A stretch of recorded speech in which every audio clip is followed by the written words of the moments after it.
भागीदारी दस्तक, भारत की आवाज। सामाजिक व्यवस्था में बने रहेंगे। जो सामाजिक व्यवस्था 4 वर्ण में बटी है, हजारों जातियों में बटी है, अगर हम उस सामाजिक व्यवस्था में बने रहेंगे तो हम 4 वर्ण में भी बटे रहेंगे, फिर हम हजारों जातियों में भी बटे रहेंगे, फिर हम जाति की वजह से जातिगत उत्पीड़न भी झेलेंगे, फिर हमारा शोषण रुकने वाला नहीं है। अबे हम अगर इस उत्पीड़न से मुक्ति चाहते हैं तो सबसे पहले हमें जातियों से मुक्त होना होगा, और जातियों से मुक्ति का मार्ग डॉक्टर बाबा साहेब अंबेडकर देकर गए। उन्होंने कहा था मैं भारत बौद्ध में करी, और उन्होंने उसके लिए काम शुरू कर दिया। अपने लाखों अनुयायियों के साथ 14 अक्टूबर 1956 को उन्होंने बुद्ध के धम्म की दीक्षा ली, क्योंकि वो ये जान गए थे कि हमारे पूर्वज भारत के हुक्मरान थे। हम सम्राट अशोक के वंशज हैं,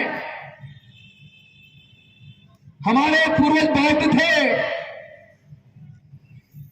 आज हमें जब पता चल गया हमारे पूर्वज बौद्ध थे, तो हम वापस अपने पूर्वजों के धम्म में, बुद्ध के धम्म में वापस आएंगे। अगर डॉक्टर बाबा साहेब अंबेडकर कुछ साल और जीवित रह जाते तो यकीन मानिए आज भारत बौद्ध में होता। लेकिन वो दीक्षा के 1 महीना 22 दिन बाद महापरिनिर्वाण को प्राप्त हो गए। हम लोग बाबा साहेब की नालायक औलाद साबित हुए, क्योंकि हम लोगों ने डॉक्टर बाबा साहेब अंबेडकर के सपने को साकार नहीं किया। जो सामाजिक व्यवस्था हमें नीच बनाती है, गुलाम बनाती है, उत्पीड़न करती है, हम आज भी उसी सामाजिक व्यवस्था में बने हुए हैं। आह्वान करता हूं मैं आप सबका, आप अगर सच्चे डॉक्टर अंबेडकर, बाबा साहेब अंबेडकर के सिपाही हैं,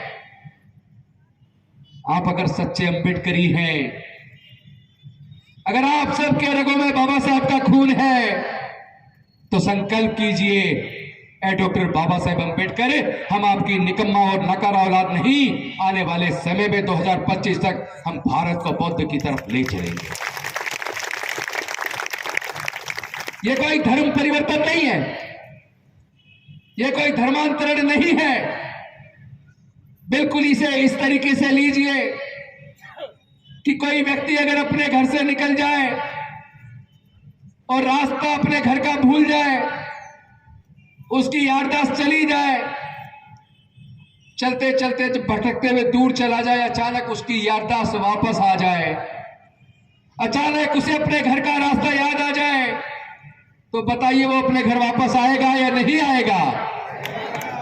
आएगा ना? तो क्या तुम सबको याद आ गया ना हमारे पूर्वज बौद्ध थे?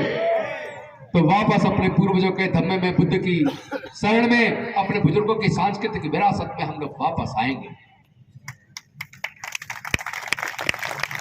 और इसके साथ साथ और भी बहुत बड़ी जिम्मेदारी हमारे कंधों पर आ गई है, क्योंकि जो डॉक्टर बाबा साहेब अंबेडकर हमारे आगे बढ़ने का पढ़ाई के माध्यम से रास्ता खोल कर गए, रिजर्वेशन के माध्यम से रास्ता खोल कर गए, वो पढ़ाई जानबूझकर सरकारी सिस्टम ने, भारत की सरकार ने और राज्य सरकारों ने मिलकर एक साजिश के तहत उन्होंने पढ़ाई को इतना महंगा कर दिया कि हमारे आने वाले बच्चों से पढ़ाई छीन रही है। और भारत सरकार के ज्यादातर उपक्रम उन्होंने प्राइवेटाइज कर दिए। जो प्राइवेटाइज हो गया वहां आपके नौकरी के रास्ते भी बंद हो गए। और वैसे भी नौकरी केंद्र सरकार और राज्य सरकारों की सारी नौकरियां भी जोड़ दी जाए तो ज्यादा से ज्यादा 1-1.5 करोड़ नौकरियां होंगी। लेकिन भारत की जनसंख्या तो लगभग 135 से 140 करोड़ है।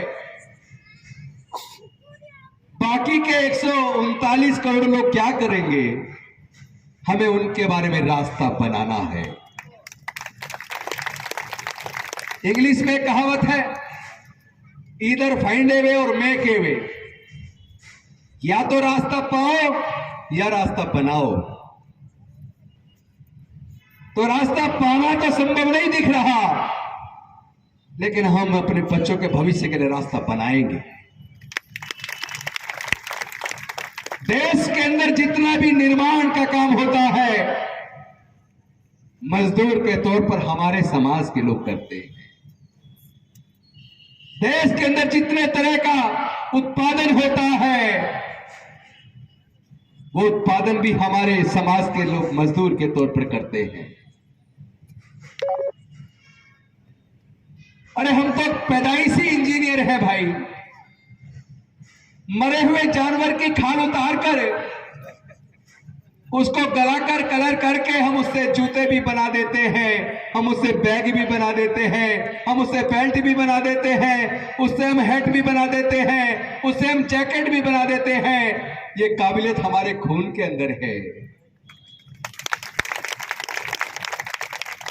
लकड़ी से खिड़की और दरवाजे भी बना देते हैं, सोफा भी बना देते हैं, बेड भी बना देते हैं, कुर्सियां भी बना देते हैं, मिट्टी से ईंट भी बना देते हैं, बर्तन भी बना देते हैं, और पत्थर को तराश कर हम तुम्हारे भगवान भी बना देते हैं।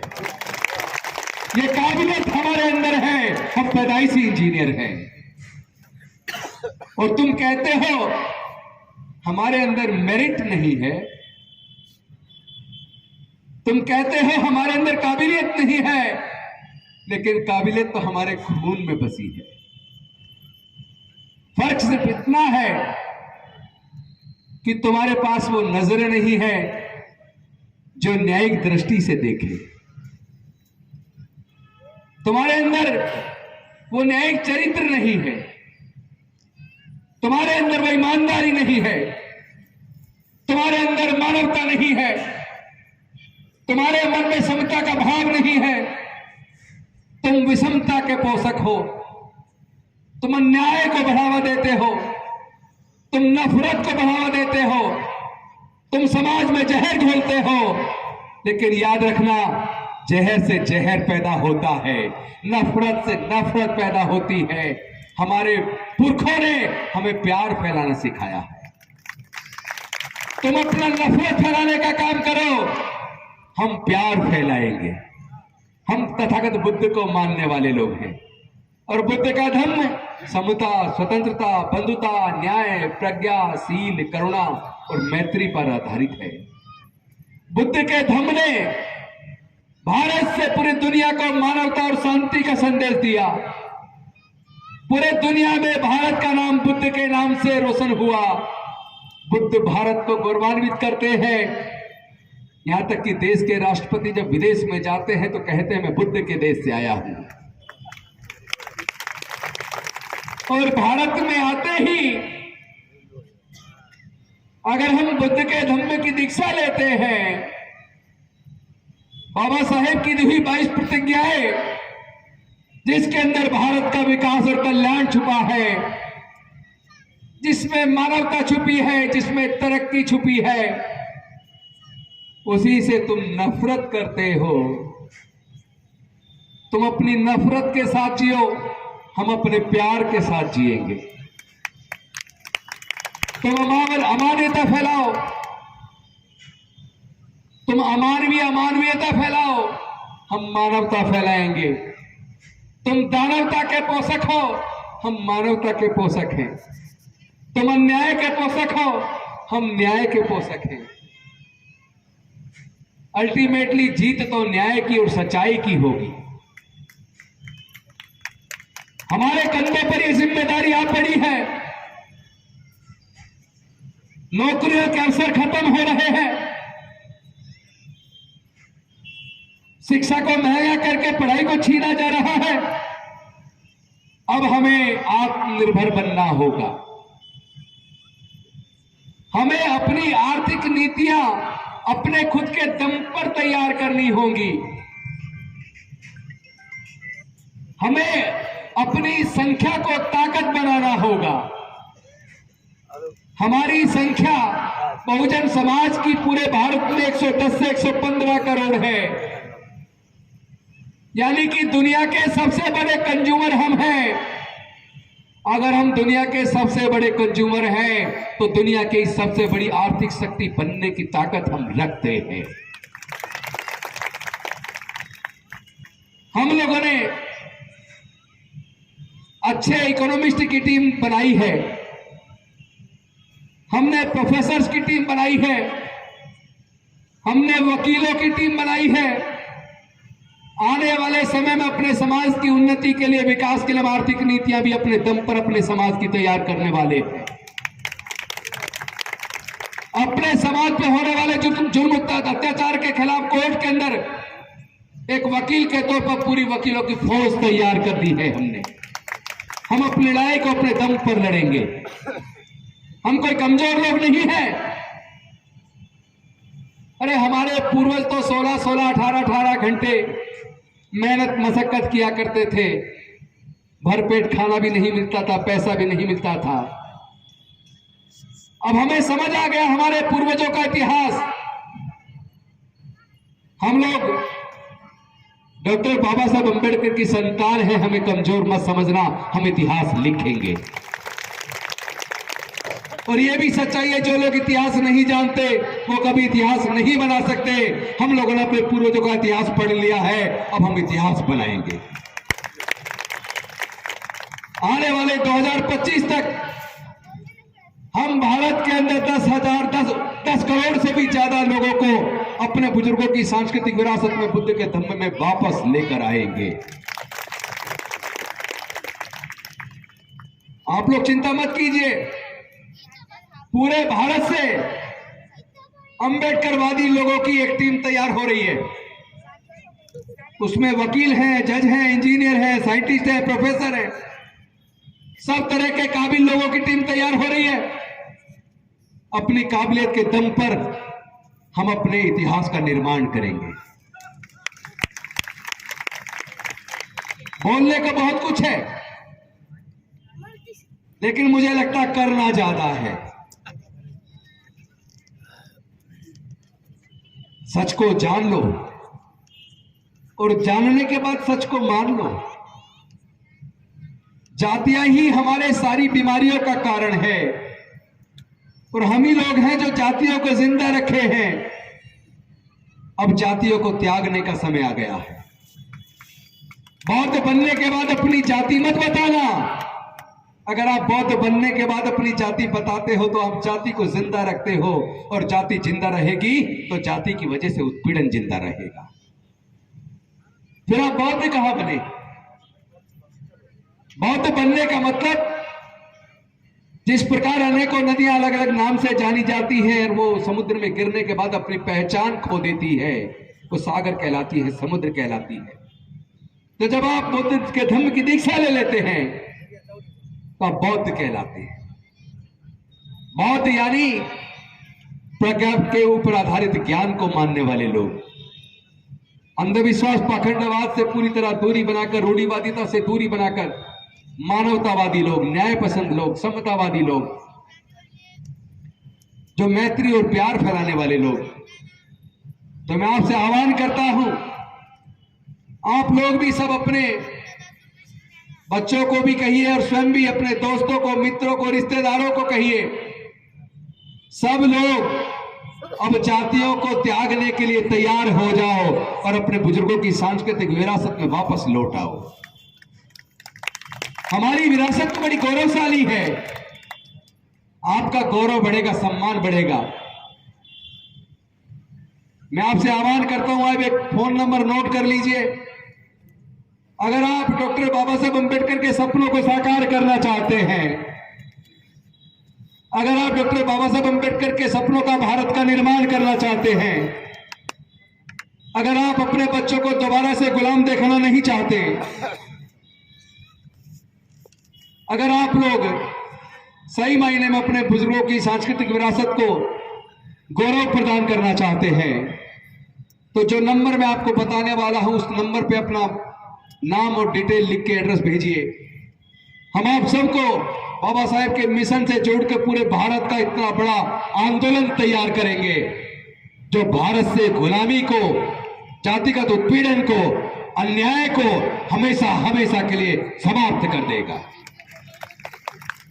वो नंबर मैं बोल रहा हूं, आप वो नंबर नोट कीजिए, 9599107955। फिर से दोहरा रहा हूं, 9599107955। इसको आप मिशन जय भीम के नाम से सेव कर लीजिए और इस नंबर पे आप अपना डिटेल लिख के भेजिए, एड्रेस लिख के भेजिए, कहां के रहने वाले वो लिख के भेजिए। हम पूरा डाटा तैयार करेंगे पूरे भारत का, भारत के सभी मूल निवासियों, भारत के बहुजनों, भारत के न्याय पसंद लोगों का पूरा डाटा तैयार करके और आपस में बातचीत करके नए भारत का निर्माण करने का हमने संकल्प ले लिया है। आप सब लोग क्या तैयार हैं? दोनों हाथ खड़े करके आप तैयार हैं? तो जोर से नारा लगाइए, जय जय जय जय जय भीम, जय भीम, जय भीम, जय जय जय जय जय भीम, जय भीम, जय भीम, जय जय जय जय जय भीम, जय भीम, जय भीम। मैं बोलूंगा जाति छोड़ो, आप बोलना समाज जोड़ो।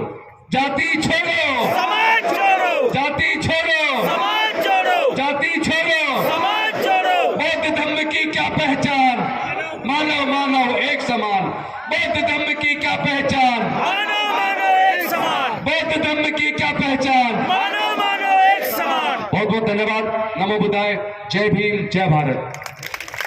चैनल को सब्सक्राइब करें, बेल बटन दबाएं।